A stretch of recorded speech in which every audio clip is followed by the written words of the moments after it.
नमस्कार मंडळी, स्वागत आहे तुमचं एका नवीन रेसिपीसोबत। आजची आपली रेसिपी आहे वाम मच्छीचं कालवण। खूप मस्त लागतं, दिसायला पण खूप सुंदर आहे आणि खायला पण अतिशय टेस्टी लागतं। साध्या सिंपल मसाल्यामध्ये हे बनवलेलं आहे।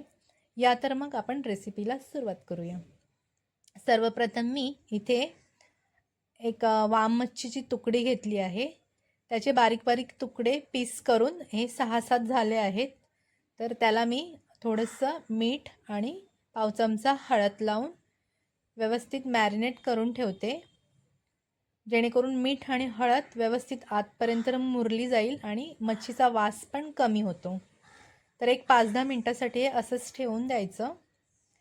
त्याच्यानंतर आपल्याला एक साधं सिंपल याचं वाटण करायचं आहे। तर त्याच्यासाठी मी इथे एक मिक्सरचं जार घेतलंय, त्याच्यामध्ये मी अर्धा कांदा कापून टाकलाय। कांदा कच्चाच आहे। त्याच्यानंतर अर्धा इंच आलं, थोडीशी चिंच लागेल आपल्याला, एक बुटुक, 2 मी पोपटी हिरव्या मिरच्या घेतल्यात, या कमी तिखटवाल्या आहेत, आणि थोडीशी कोथिंबीर घालून मी हे थोडंसं फिरवून घेते मिक्सरमध्ये। आपल्याला याची जाडसर भरड करायची आहे। त्याच्यानंतर 10 ते 12 लसूणच्या पाकळ्या घालून थोडंसं पाणी घालून थोडं अजून फिरवून घेणार आहे। तुम्ही हे खलबत्त्यामध्ये पण ठेचून घेऊ शकता, पण असं वाटल्यामुळे आपला रस्सा अगदी मिळून येतो। त्याच्यानंतर मी एक पातेलं ठेवले गॅसवर। पातेलं थोडं गरम झालं की त्याच्यामध्ये आपल्याला 2 टेबलस्पून तेल घालायचं आहे, जे आपलं कुकिंग ऑइल असतं ते। 2 ते 3 चमचे घातलं तरी चालेल। त्याच्यानंतर आपल्याला डायरेक्ट याच्यामध्ये जे आपण वाटण बनवलंय ते घालून घ्यायचं आहे। याच्यामध्ये खोबरं वगैरे काहीच नाही आहे, तरी पण खूप टेस्टी लागतं हे। आता हे तेलावर मस्त परतून घ्यायचं। गॅसची फ्लेम स्लो आहे। हे वाटण मी एक 5 ते 7 मिनिटं परतून घेतलंय। त्याच्यानंतर एक मीडियम साईजचा चांगला पिकलेला टोमॅटो मस्त किसून घेतलाय मी, आणि हा टोमॅटो मी आता याच्यामध्ये घालून घेतला। टोमॅटो पण आपल्याला व्यवस्थित या तेलावर अगदी भाजून घ्यायचा आहे। त्याच्यानंतर याच्यामध्ये 1 चमचा हळद, 1 ते 1.5 चमचा घरगुती मसाला जो आपण वापरतो तो।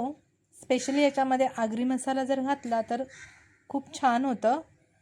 त्याच्यानंतर मी अर्धा चमचा काश्मीरी रेड चिली पावडर वापरली आहे।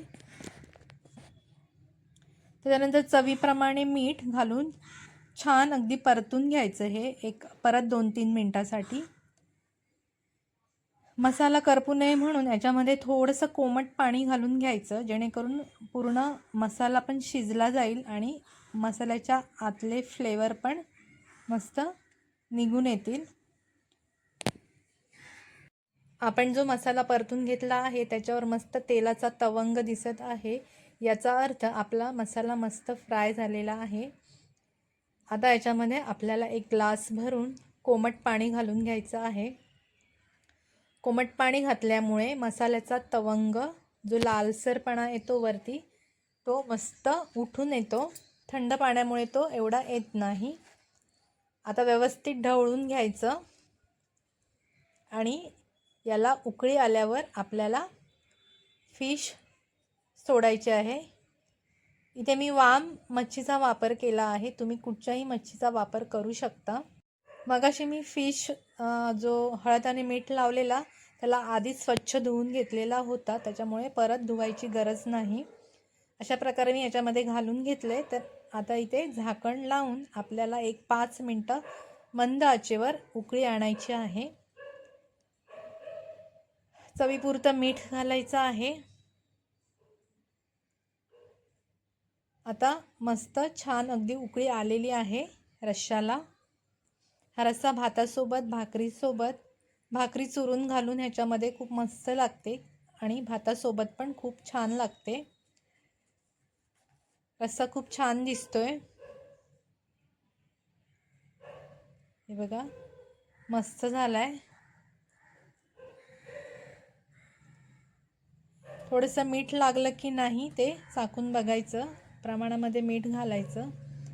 याच्यामध्ये मी चिंच घातली आहे. जर चिंच नसेल तर कोकमचा आगळ किंवा कोकम ह्याच्यामध्ये घालू शकतो किंवा थोडंसं लिंबू पण पिळू शकतो.